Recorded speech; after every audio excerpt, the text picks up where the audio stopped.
Hello बच्चों, स्वागत है आप लोगों का आपके अपने YouTube channel direct with Mukesh पर। बच्चों, आज हम अभ्यास प्रश्न 1.1 को जैसे कि पता है कि सॉल्व कर रहे हैं, है ना। तो मैंने आपको अभी जो है क्वेश्चन नंबर जो है 11 सॉल्व करवाया है ना। अब हम आपको क्वेश्चन नंबर 12 को सॉल्व करवाते हैं। देखिए क्वेश्चन नंबर 12 क्या है, लिखा हुआ है कि संख्या, है ना। देखिए लिखा हुआ है संख्या 20,570 का अभाज्य गुणनखंड कीजिए। आपको करना क्या है ना, इसका अभाज्य गुणनखंड करना है। अभाज्य गुणनखंड कैसे किया जाता है, तो देखिए आप ऐसे लिख दीजिए जैसे हमने लिख दिया 20,570। ठीक, इसके बाद में मेरे भाई आप इसको काटिए जैसे हम 2 से काट रहे हैं ना। तो देखिए 20 जो है 2 से कितनी बार में कट रहा है, 10 बार में, है ना। फिर जो है यहाँ बच जाएगा 5, तो हो जाएगा 2 दूनी 4, तो एक उधार दे दीजिए 17 हो जाएगा।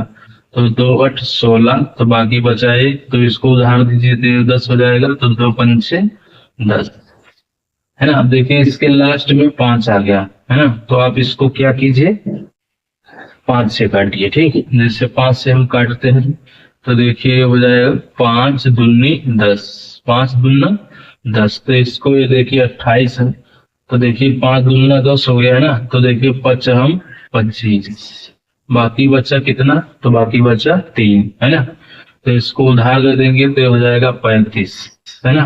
तो हो जाएगा 5 सत्ते 35। लेकिन देखिए ये गलत है मेरे भाई। ज्यादातर बच्चे क्या करते हैं ना, ऐसे ही कर देते हैं, वो उनकी गलती हो जाती है। कैसे हो जाती है, जैसे यहाँ पर ना जैसे 10 जो है डायरेक्ट कट गया है ना 5 से, और यहाँ पर हमने 2 अंक ले लिया। तो जब भी आप 2 अंक उतारते हैं ना तो 0 आपको बढ़ाना पड़ता है।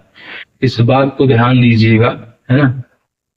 फिर उसके बाद में हम क्या करते हैं, उसके बाद में हम इसको और भी काटते हैं। देखिए, है ना, जैसे हम 11 से काट सकते हैं, तो 11 से आप काट दीजिए इसको, है ना। देखिए 11 से काटते हैं तो देखिए 11 11 एकम कितना हो जाएगा 11, तो बच जाएगा 9। तो इसको उधार दे देंगे तो हो जाएगा 95, है ना। कितना हो जाएगा 95। तो देखिए 95 होता है तो 11 8 88, है ना। 11 8 88, देखिए 11 8 88 हो जाएगा तो बचेगा 7।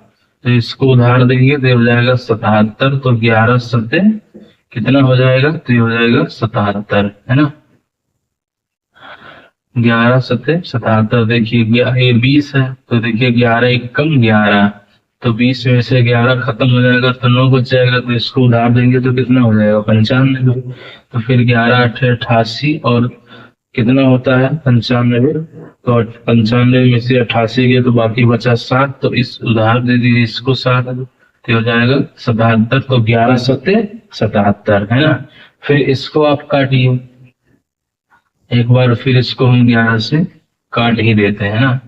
तो देखिए अगर आपको डाउट लगे ना बच्चों, तो आप देखिए इसको ऐसे गुणा कर दीजिए कीजिए। देखिए 11 सत्ते 77 के 7 हासिल आए 7, 11 अठे 88, 88 और 7 95 के 5 हासिल आए 9, 11 एकम 11, 11 9 20, है ना। अगर आप ऐसे कर देंगे ना तो आपको पता चल जाएगा कि हम पीछे सही हैं, आगे आगे की ओर आप बढ़ जाए। ठीक, अब फिर मेरे भाई 11 से इसको काट दीजिए तो हो जाएगा 11 एकम 11, तो बाकी बचा 7, तो इसको उधार देंगे तो हो जाएगा 77। तो 11 सत्ते कितना हो जाएगा 77। अब मेरे भाई ये 17 अपने आप से ही कटेगी, तो इसको हम लिख देते हैं 17 एकम 17।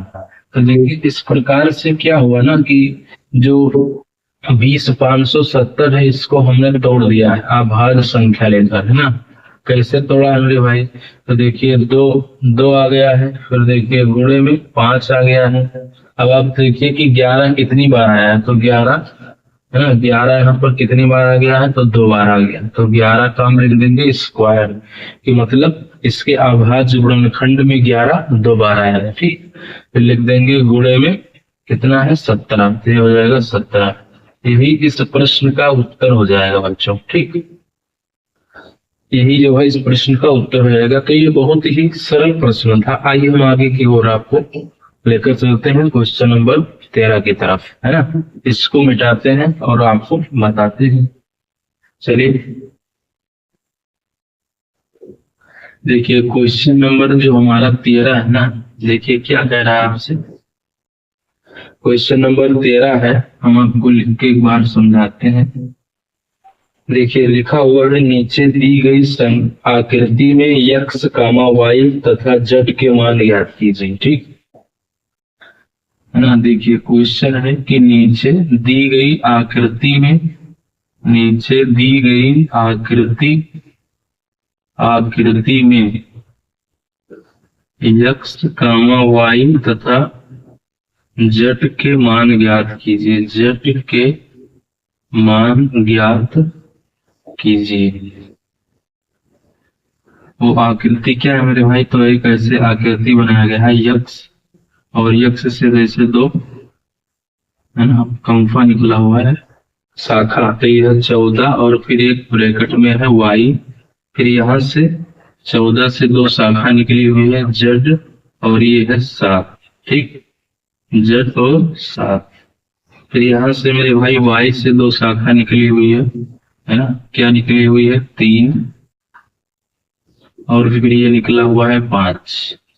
चलिए ये आपसे पूछ रहा है कि आपको करना क्या है, इसमें एक्स का मान बताना है और आपको बताना है वाई का मान और जेड का मान। तो प्यारे बच्चों, जब भी ऐसा क्वेश्चन आए, है ना, तो आपको घबराना नहीं है। देखिए आप क्या समझिए, आप देखिए कि ये जो 14 है मेरे भाई, 14 से कितनी शाखाएं निकल रही हैं, तो आप देखिए 2 शाखाएं निकली हैं, 14 से 2 शाखा निकली हुई, तो इस दोनों को ऐसे गुणा मार देना है। ठीक, ऐसे आप इन दोनों को गुणा मारिए और 14 तक पहुंच जाएंगे। ऐसे ऐसे वाई कब पहुंचना है वाई तक, तो इन दोनों का गुणा मारिए और वाई तक पहुंच जाइए। ऐसे एक्स तक पहुंचना है तो 14, देखिए यक्स से कितनी शाखा निकली है, तो यहाँ से 14 निकला है, वाई निकला है, तो 14 और वाई का गुणा मारेंगे तो यक्स की तरफ पहुंच जाएंगे। ठीक, ऐसे अगर हमको 14 की तरफ पहुंचना है, 14 पर पहुंचना है, तो यानी कि जेड और 7, जेड का और 7 का इन दोनों का गुणा मारेंगे तो पहुंच जाएंगे 14 की तरफ। ठीक, तो ये देखिए जो 14 है ना, 14 आपको कैसे मिला होगा, तो यानी कि जेड का और 7 का अगर गुणा किया जाए तो 14 आपको मिल जाएगा, है ना। ऐसे तो फिर यहाँ से देख सकते हैं 7 एकम 7 और 7 दूनी 14, तो इधर हो जाएगा 2, है ना, और फिर जेड एकम जेड, है ना, तो यहाँ से जेड का मान पता चल गया कितना है 2। ठीक, ऐसे देखिए फिर वाई का देखिए, वाई का देखते हैं, तो y का क्या करना है, 3 का और 5 का गुणा कर देना, इन दोनों का गुणा कीजिए और वहां पर पहुंच जाइए। ठीक है, जहां से ये निकला है मेरे भाई, अगर इन दोनों का गुणा करेंगे तो आप वही पहुंच जाएंगे। तो यहाँ पर 3 का और 5 का गुणा कर दीजिए, 3 बचे 15, तो यानी इस प्रकार से y कितना आ जाएगा, तो y आ जाएगा 15। ठीक, अब ऐसे देखिए यक्स से कितनी शाखा निकली है, तो मेरे भाई 14 और वाई का गुणा कर देंगे, इन दोनों का क्या कर देंगे गुणा, तो इन दोनों का गुणा करेंगे तो यक्स की तरफ पहुंच जाएंगे। ठीक, तो यानी हो जाएगा 14 गुणे कितना वाई, तो यहाँ पर वाई लिख देंगे। अब मेरे भाई आपने वाई का मान पहले ही निकाल लिया है, कितना है 15 है, तो इसी वाई को इस्तेमाल कर लेना है, तो हो जाएगा 14 गुणे 15, 14 का 15 में गुणा कर दीजिए, तो करिए गुणा, 15 चौका 60 के 0 हासिल आए, है ना, कितना 6, फिर 15 एकम 15 और 15 6 21, यानी कितना हो जाएगा 210। तो यही इस प्रश्न का ना उत्तर हो जाएगा मेरे भाई। ठीक, इस तरीके से आपको इसको सॉल्व करना है, इसमें कोई दम नहीं है यार, है ना, क्या सवाल है ना। देखिए करना क्या है इसमें यार, जैसे 14 है तो इन दोनों का गुणा कर दीजिए, जेड गुणे 7 बराबर 14, 2 से 14 खत्म, है ना। फिर इसको कर दीजिए, जैसे वाई का निकालना है ना, तो इस 3 और 5 का गुणा कर दीजिए, 3 5 15 खत्म वाई, है ना। जैसे एक्स निकालना है तो 14 को और वाई से गुणा कर दीजिए, 14 गुणे वाई, तो वाई का मान रख दीजिए 15, गुणा मार दीजिए, खत्म यार, है ना? क्या सवाल है यार, इसमें कौन दम में ज्यादा है ना। चलिए अगला सवाल करते हैं, सवाल नंबर 14। ठीक, देखिए सवाल नंबर 14 आपको बताते हैं मेरे भाई, है ना। देखिए 14 आपको दिया गया है। 14 नंबर जो प्रश्न है वो क्या कह रहा है, देखिए 14 नंबर प्रश्न है ना, लिखा हुआ है सिद्ध कीजिए कि सिद्ध सिद्ध कीजिए कि 2 माइनस अंडर रूट 3 एक क्या है, एक अपरिमेय संख्या है, अपरिमेय संख्या है। ये सवाल काफी बार एग्जाम में आता है बच्चों, तो इसका आप सलूशन बहुत ही अच्छे से देखिएगा, ठीक।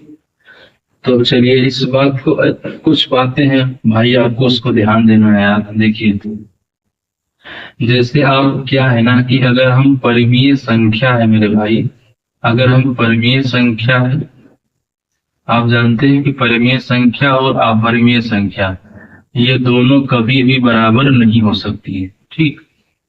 क्योंकि परिमेय संख्या दूसरी चीज है मेरे भाई और अपरिमेय संख्या दूसरी चीज है।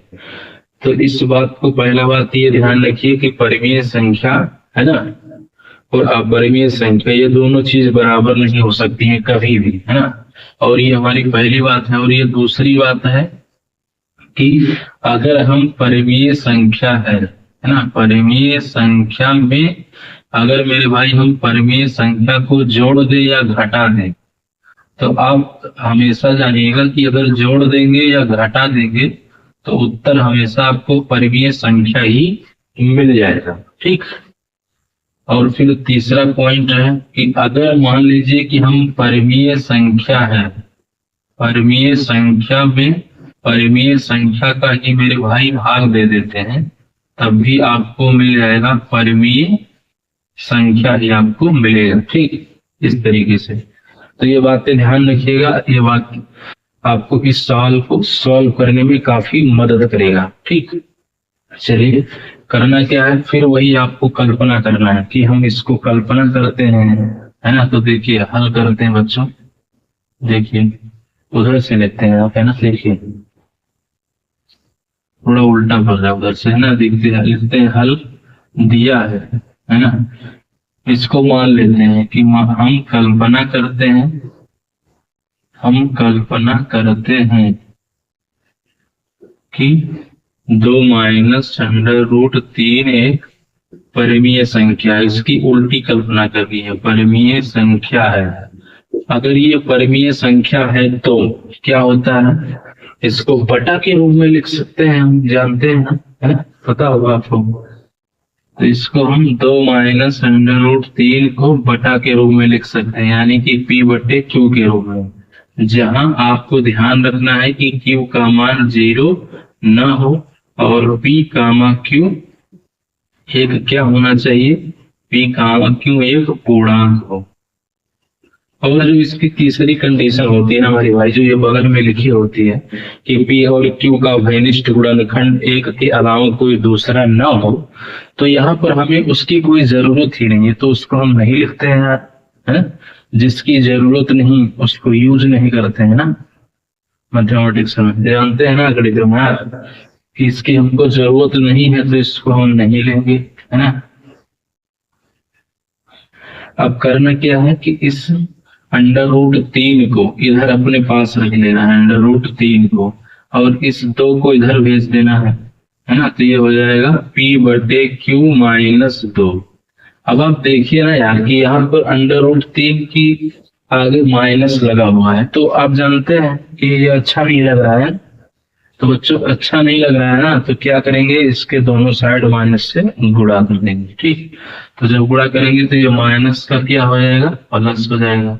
और ये देखिए प्लस का है तो क्या हो जाएगा, माइनस का हो जाएगा, है ना। जैसे प्लस का है तो हो जाएगा माइनस का, है ना, माइनस P बटे Q। और ये माइनस का है तो क्या हो जाएगा, ये प्लस का हो जाएगा। आप इसको ऐसा भी लिख सकते हैं, कोई दिक्कत नहीं है, 2 माइनस P बटे Q, तभी कोई प्रॉब्लम नहीं है। यानी कि अंडर रूट 3 बराबर 2 - p/q। आप देखिए मेरे भाई, 2 को हम ऐसा भी लिख सकते हैं 2/1। और आप जानते हैं कि बटे के रूप में कोई भी संख्या हो तो वो परिमेय है। तो इसका मतलब ये क्या है, 2/1 परिमेय संख्या है। तो इसका मतलब ये है कि ये क्या है, तो ये मेरे भाई परिमेय संख्या है ना। ऐसे ये भी हमारी एक परिमेय संख्या है p/q। तो ये हमारी क्या है, परिमेय संख्या। और बीच में कौन सा चिन्ह है, घटाने का। आप जानते हैं मेरे भाई कि यहाँ वास्तव में हो क्या रहा है ना, कि देखिए जो 2/1 है ना, वो भी एक परिमेय संख्या ही है। तो देखिए 2/1 परिमेय संख्या है और ये भी परिमेय संख्या है। और अभी हमने आपको सिखाया कि परिमेय संख्या में से अगर परिमेय संख्या घटा लिया जाए तो उत्तर क्या आएगा यार, परिमेय संख्या ही आएगा मेरे भाई। तो इसका मतलब ये है ना कि ये जो भी कुछ आएगा तो क्या आएगा, वो एक परिमेय संख्या ही आएगा। और आप भली भांति जानते हैं मेरे भाई कि ये जो अंडर रूट 3 है ना, वो अपरिमेय संख्या है ना। अभी हमने इसको सिद्ध भी किया है ना, अपरिमेय संख्या है। और आप देखिए मेरे भाई हो क्या रहा है यार यहाँ पर कि अपरिमेय, इधर वाला अपरिमेय है, उधर वाला परिमेय है, और बीच में बराबर का चिन्ह लगा हुआ है। यानी ये बताता है कि अपरिमेय संख्या और परिमेय संख्या बराबर है, जबकि ये बातें क्या है, गलत है बिल्कुल। क्योंकि हमने आपको स्टार्ट में ही बता दिया है कि परिमेय संख्या कभी भी अपरिमेय संख्या के बराबर नहीं हो सकती है। तो ये विरोध क्यों हो रहा है, क्योंकि ये विरोध इसीलिए हुआ है क्योंकि हमारी जो कल्पना है कि ये परिमेय है, ये बिल्कुल गलत कल्पना है। ठीक, तो यहाँ पर आपको लिखना क्या है, तो देखिए यहाँ पर आप लिख दीजिए कि हम जानते हैं कि, है ना मेरे भाई, हम जानते हैं कि अंडर रूट 3 एक अपरिमेय संख्या है, अपरिमेय संख्या है। और है ना, और एक बात और हम जानते हैं, देखिए और क्या जानते हैं मेरे भाई, और अब जानते हैं ही कि अपरिमेय संख्या कभी भी परिमेय संख्या के बराबर नहीं हो सकती है। अपरिमेय संख्या परिमेय संख्या के बराबर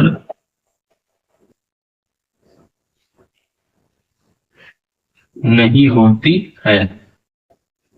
आपको मालूम है कि अपरिमेय संख्या कभी भी परिमेय संख्या के बराबर नहीं होती है, लेकिन ऐसा यहाँ पर क्यों हुआ है, तो बच्चों ऐसा यहाँ पर इसलिए हुआ है ना, क्योंकि जो हमारी कल्पना है कि 2 - अंडर रूट 3 एक परिमेय संख्या है, ये बिल्कुल ही गलत कल्पना है ना। तो आप बता दीजिए कि यहाँ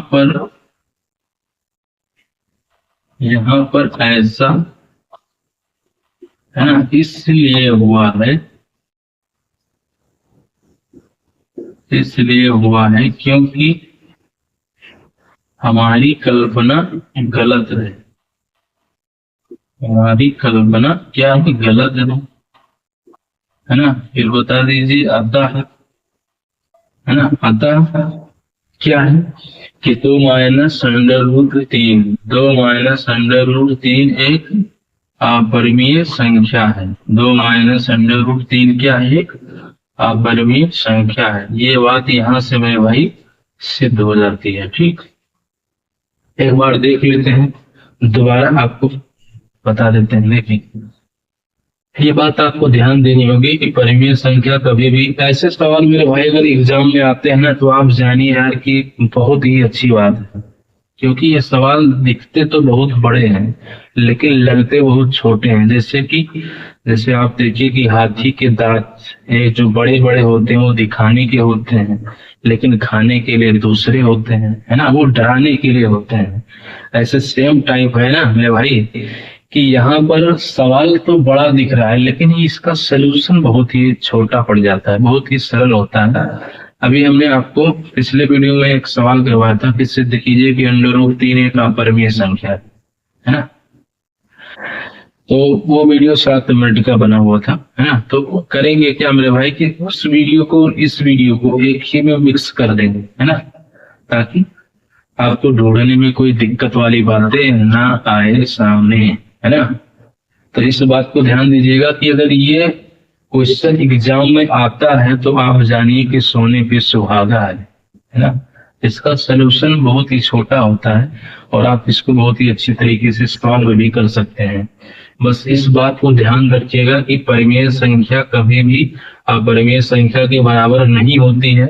अगर हम परिमेय संख्या में परिमेय संख्या को मेरे भाई जोड़ दें या घटा दें तो उत्तर हमेशा आपको परिमेय संख्या ही मिल जाएगा। अगर हम परिमेय संख्या में परिमेय संख्या का भाग दे दें तो उत्तर हमेशा आपको परिमेय संख्या ही मिल जाएगा। तो हम करते क्या है ना, हम कल्पना करते हैं कि ये परिमेय संख्या है, तो अगर ये परिमेय है तो इसको बटा के रूप में लिख सकते हैं। अगर अपने को पता है कि √3 अपरिमेय है तो इसको रोक देते हैं, 2 को इधर लाते हैं तो ये माइनस में हो जाएगा। अब ये माइनस मेरे को अच्छा नहीं लगा है ना, आपको भी नहीं अच्छा लगा होगा है ना। तो करते क्या है ना, दोनों साइड माइनस से गुणा करते हैं मेरे भाई है ना। तो यहाँ पर प्लस है तो माइनस, माइनस है तो प्लस। तो इसको ऐसा भी लिख सकते हैं 2 - p/q, 2 के हर में 1 लिख सकते हैं, ये p/q। आप जानते हैं कि √3 एक अपरिमेय संख्या है। इधर वाला जो 2/1 दिख रहा है वो परिमेय है और ये भी परिमेय है। और आपको मालूम है कि परिमेय में से परिमेय घटाएंगे तो क्या आएगा, तो एक परिमेय संख्या ही आएगा। यहाँ पर हमने बता दिया मेरे भाई है ना। यहाँ पर हम लिखते हैं कि हम जानते हैं कि √3 एक अपरिमेय संख्या है और अपरिमेय संख्या कभी भी परिमेय संख्या के बराबर नहीं होती है। मगर ऐसा यहाँ पर क्यों हो गया है, तो यहाँ पर ऐसा इसलिए हुआ है क्योंकि हमारी जो कल्पना है वो गलत है। कौन सी कल्पना, ये वाली कल्पना कि 2 - √3 एक परिमेय संख्या, ये हमारी बिल्कुल गलत कल्पना है।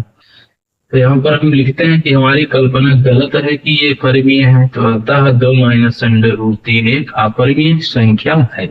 इस तरीके से मेरे भाई ये सवाल प्रूव हो जाता है। ठीक, तो आप इसको ध्यान से देख लीजिए और इसकी तैयारी भी कर लीजिए मेरे भाई। ठीक, मिलते हैं अगले वीडियो में, तब तक के लिए मुस्कुराते रहेंगे।